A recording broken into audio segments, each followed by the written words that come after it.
El gran objetivo del mundo romano era avanzar en sus intereses, y la matemática teórica no era de su interés. Eso no me sorprende. Los números romanos no facilitan en nada las cosas. Mírenlos. Son versiones mejoradas de las viejas marcas en los huesos. La única novedad es que hay más símbolos mientras la cifra sea más alta. El 5 es B, el 10 es X, el 100 es C, hasta llegar al símbolo del millón. Pero solo se trata de un sistema para contar. Está bien para las inscripciones en las tumbas, pero no es apropiado para las complicaciones de la matemática teórica. Tratemos de escribir 1000 millones. En nuestros números modernos tardé como 8 segundos. Ya lo intenté. En números romanos tardé como 16 minutos. No nos sorprende que los romanos no usaran sus números para calcular. El cálculo debía hacerse en una tabla de contar, una versión antigua del ábaco.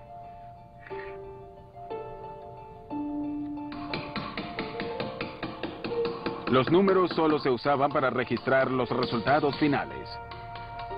Quizás no sea coincidencia que hoy, a diferencia de los griegos, hoy no recordemos a un solo matemático romano.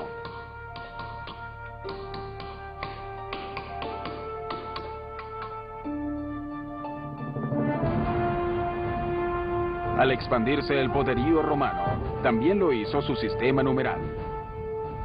En los próximos 500 años, toda Europa, desde España hasta Turquía, caería bajo control romano. Incluso luego de caer su imperio, su sistema numeral sobrevivió.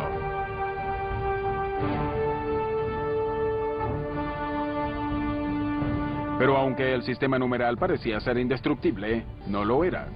Su némesis llegó del este, de India para ser precisos, en el año 500 de nuestra era, años más, años menos.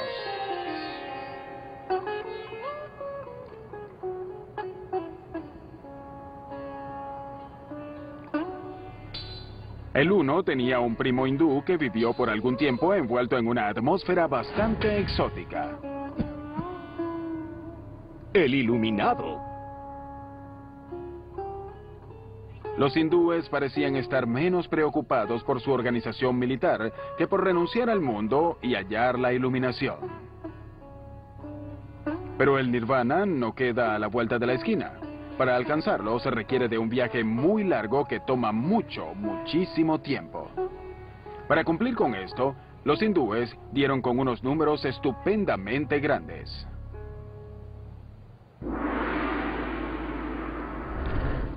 Por ejemplo, está el Raju. Un Raju es la distancia que recorrería Dios en 6 meses. Si viajara 1 millón de kilómetros, cada vez que pestañara.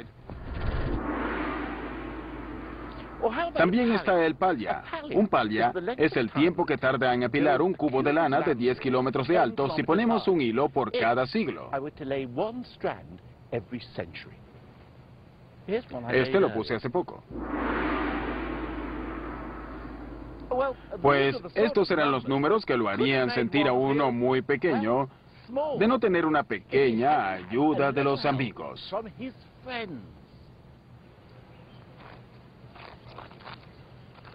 A diferencia de los romanos, los hindúes desarrollaron un sistema para manejar los grandes números. Desarrollaron un símbolo distinto correspondiente del 1 al 9. 1, 2, 3. Si lo haces rápido, obtienes los números arábigos. No, no son arábigos, son hindúes. Los utilizamos desde el 500 después de Cristo. Tienen razón, ¿saben? Los números que usamos hoy se llaman arábigos, pero en realidad nacieron en India hacia el 500 antes de Cristo.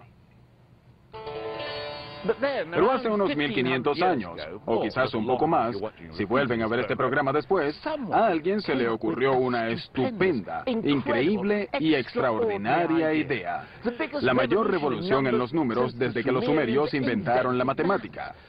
Una creación que cambiaría al mundo. Inventaron un número completamente nuevo. Y ese número está aquí, dentro de este pequeño templo de 11.000 años de antigüedad, localizado en Wailor, al norte de India. Luego de un viaje de como 1000 kilómetros, al fin voy a verlo.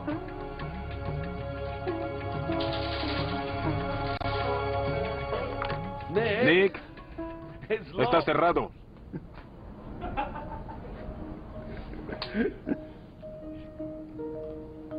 Por lo pronto, esperamos. Y mientras esperamos, me pregunto por qué no inventaron antes este nuevo número.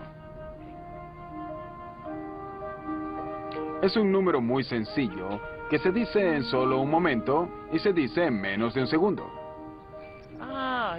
Ya llegó. Pero una vez inventado, cambió la vida del uno, así como también la vida de todo el mundo.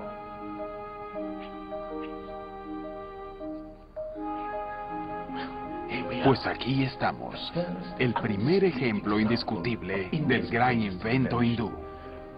El nuevo número, el santo grial de los números. El cero. Por primera vez en la historia humana, habían convertido la nada en un número. La inscripción habla de un jardín que fue plantado para suministrar flores para el templo. Para asegurar que hubiera suficientes flores, el jardín debía medir 187 por 270 astas, unas 8 hectáreas.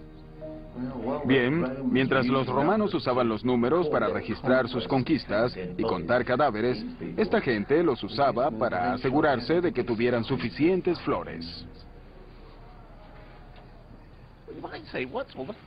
Muchos se preguntarán por qué tanto alboroto.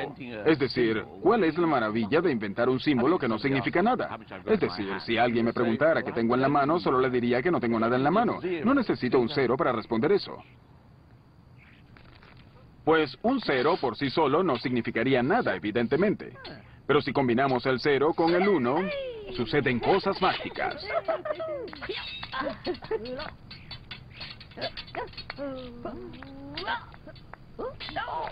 Y cuando se les une el resto de la tropa, los resultados son espectaculares. Con solo 10 dígitos, los hindúes podían dar con números infinitamente grandes. E infinitamente pequeños también. Los romanos no podían hacer eso.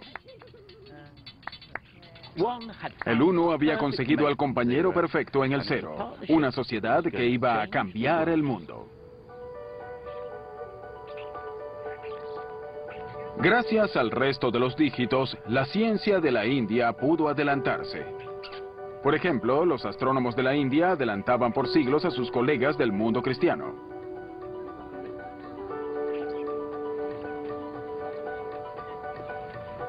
Los científicos hindúes resolvieron que la Tierra se movía sobre su propio eje y que se movía alrededor del Sol. Algo que en Europa Copérnico descubrió apenas 1000 años después. Los científicos hindúes también calcularon el diámetro de nuestro planeta con un margen de error menor al 1% de la medida verdadera.